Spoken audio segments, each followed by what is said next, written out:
All right, let's dive in. Today, we're tackling a really important topic: how to fight the isolation that so many teachers feel. It's a story about a brilliant program that was designed to flip the script, to turn that loneliness into a real sense of collaboration.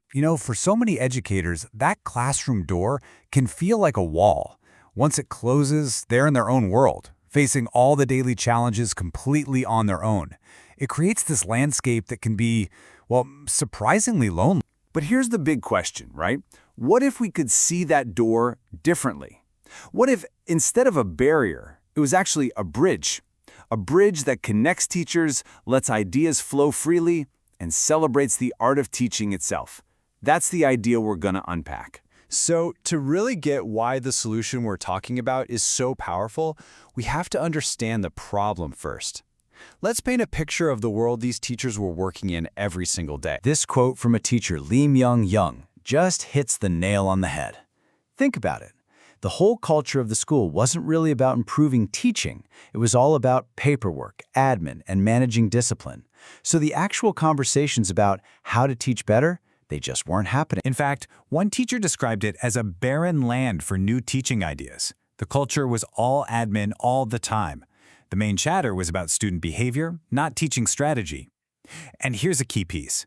Teachers felt they didn't have a myeongbun, that's a Korean term for a legitimate, formal reason, to get together and just talk shop about their lessons. Even the official groups, the PLCs, felt more like a chore, just something to check off a list. So, you've got this barren land, and into that environment, someone decided to plant a seed. It was a new program, designed from the ground up to grow the very collaboration that was missing.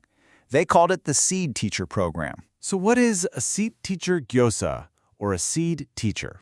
It's a totally voluntary program that finally gave teachers that myeongbun, that official reason to work together. The idea was simple but powerful. Give teachers a real structure so they could finally open up their classroom doors, watch each other teach, and actually have deep conversations about what works. And how it worked is honestly just beautiful in its simplicity. Step 1, find a teaching friend, someone else who's on board. Step 2, go sit in on each other's classes. You're not there to judge, you're there to learn. And step 3, talk about it. Share what you saw, what you learned, and even write down some reflections. That's it. Simple, effective, and totally driven by the teachers themselves. And you know what happens when you plant a good seed in the right place? It starts to grow. The effects of this program started to show up almost right away, and they were huge, both personally for the teachers and professionally for the schools. I mean, listen to this from teacher Kim Mi-suk.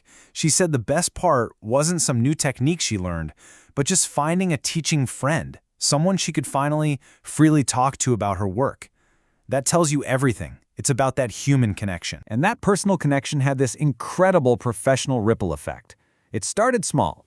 That act of writing reflections made individual teachers think more deeply about their own work.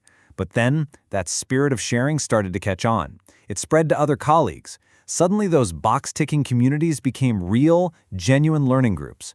It wasn't just about making one teacher better. It was about lifting the entire school. It's summed up perfectly in this one line from a teacher. A seed was planted in barren land. Wow. That just captures the whole thing, doesn't it? This wasn't just another initiative. It was the start of a whole new ecosystem. It was changing the very soil of the school's culture. But let's be real, change is never that easy. Planting a seed is one thing, but helping it grow can be tough. The Seed Teacher Program definitely hit some bumps. Or maybe we should say some rocky soil along the way. So here's the tension. The big, beautiful goal was to have this widespread, super enthusiastic collaboration everywhere. But the reality on the ground? It was a lot harder. Finding that initial teaching friend was a real challenge because a lot of teachers either hadn't heard about the program or just saw it as one more thing on their already full plate. And when you break down the hurdles, it gets really clear. The biggest obstacle, a full 40%, was just reluctance from other teachers. Next up was technology. These digital tools like Samoa and Slashpage, which were meant to help, were brand new to a lot of people, so they felt like a barrier. Then you add in a lack of real support from administration and teachers feeling cut off from other participants, and you can see how the growth started to slow down. Okay, but the story doesn't end there with the problems, because the teachers who were actually doing the work, They had some fantastic, practical ideas on how to fix things, how to really nurture this garden and help it flourish. And their solutions were so smart. To fix the low awareness, they said, hey, let's promote this thing better. For the confusing tech, how about some dedicated training? To combat that feeling of isolation, let's do regular optional meetups online. To get fresh ideas, we need offline workshops where we can all mix. And maybe most importantly, they knew they needed their bosses on board, for school leaders to not just allow the program, but to actively cheer it on. So, after all this, what's the big takeaway? It's pretty simple, really. A great idea, the seed, is absolutely essential. But it's not enough. For that seed to actually grow into something real and lasting, it needs a supportive environment. It needs nurturing. It needs the right conditions to thrive. And that really brings us to a final thought. This story might be about teachers, but this lesson applies everywhere. So take a look around your own world, your office, your team, your community. Where are the barren lands? And more importantly, what little seeds of collaboration could you start planting and nurturing tomorrow? Thanks for tuning in.